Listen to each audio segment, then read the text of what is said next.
గాయత్రి గుప్తా. గాయత్రి గుప్తా అంటే కొంతమందికి తెలియకపోవచ్చు. ఫిదా సినిమాలో సాయి పల్లవికి ఫ్రెండ్ క్యారెక్టర్లో కనిపించింది. ఇంకా సంపూర్ణేష్ బాబుకి కొబ్బరిమట్ట సినిమాలో వైఫ్ క్యారెక్టర్లో కనిపించింది. అయితే కాస్టింగ్ కౌచ్ అంటూ కొన్ని వివాదాల్లో కూడా చిక్కుకుంది గాయత్రి గుప్తా. ఆ తర్వాత బిగ్ బాస్ సీజన్ 3లో కనిపించనుంది అని వార్తలు వచ్చినా బిగ్ బాస్ వాళ్ళు నన్ను తీసుకోలేదు అని అప్పుడు కూడా రచ్చ చేసింది. అయితే గాయత్రి గుప్తా గత కొంతకాలంగా అనారోగ్యంతో బాధపడుతూ ఉంది. ఇప్పుడు బేబీ సినిమా నేను చేయాల్సింది, నేనే హీరోయిన్ అంటూ దానికి తగిన ప్రూఫ్స్ కూడా నా దగ్గర ఉన్నాయంటూ ఒక సెన్సేషన్ని క్రియేట్ చేస్తోంది. బేబీ సినిమా కథ మొత్తం నాదే, నా ఐడియాను కాపీ కొట్టి సాయి రాజేష్ బేబీ సినిమా తీశాడని సిరీన్ ఆరోపణలు చేశాడు. గత కొన్ని రోజులుగా బేబీ సినిమా వివాదం నడుస్తోంది. తన స్టోరీని కాపీ కొట్టాడంటూ సాక్ష్యాలతో సహా సాయి రాజేష్ మీద బేబీ లీక్స్ అనే పేరుతో బుక్ కూడా విడుదల చేశారు. యంగ్ హీరో ఆనంద్ దేవరకొండ, వైష్ణవి చైతన్య జంటగా నటించిన బేబీ సినిమా ఏ రేంజ్లో హిట్ అయిందో అందరికీ తెలుసు.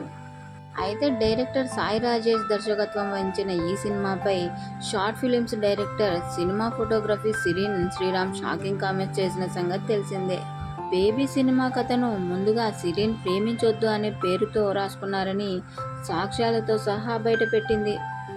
గాయత్రి చేసిన ఈ వీడియో నెట్టింట వైరల్గా మారి దుమారం రేపుతోంది.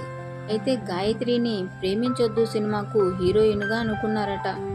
ఆ సినిమాకు తగ్గట్టు లుక్ టెస్ట్ కూడా జరిగింది. ఓ స్కూల్లో డ్రెస్ తీసుకువచ్చి ఫోటోషూట్ కూడా చేశారట.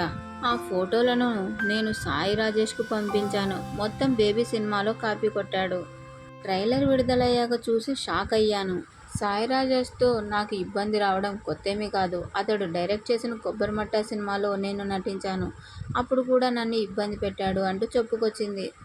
కొబ్బరిమట్ట సినిమాకు నాకు 3 లక్షల రూపాయలు ఇస్తామన్నారు. కానీ 25,000 రూపాయల చెక్కు మాత్రమే ఇచ్చాడు. కొబ్బరిమట్ట సినిమాలో మధ్యలోనే నేను మాయమైపోతాను, గమనించారా, అంతగా టార్చర్ చేశాడు. ఇక బేబీ కథను ముందుగానే రాసుకుంది సిరీన్. కానీ సాయి రాజేష్ మాత్రం తానే క్రియేట్ చేశానని, తమిళనాడులో ఎక్కడో జరిగిందని చెబుతున్నాడు. ఇద్దరూ కలిసి ఆ కథతో సినిమా తీద్దామని అనుకున్నారు. కానీ చివరి క్షణంలో బడ్జెట్ లేదని తెలివిగా సిరీన్ని తప్పించారు. అదే కథను కాపీ కొట్టి సినిమా తీశాడు. గీతా ఆర్ట్స్ సంస్థ చాలా మంచిది, కానీ పాములాంటి సాయి రాజేష్ను వారు గుర్తించాలి. బేబీ సినిమా కోసం సాయి రాజేష్ చాలా చీప్ ట్రిక్స్ చేశాడు అంటూ ఆ వీడియోలో చెప్పుకొచ్చింది. టాలీవుడ్ ఇండస్ట్రీకి సాయి రాజేష్ లాంటి వ్యక్తి మచ్చగా మిగిలిపోతాడు.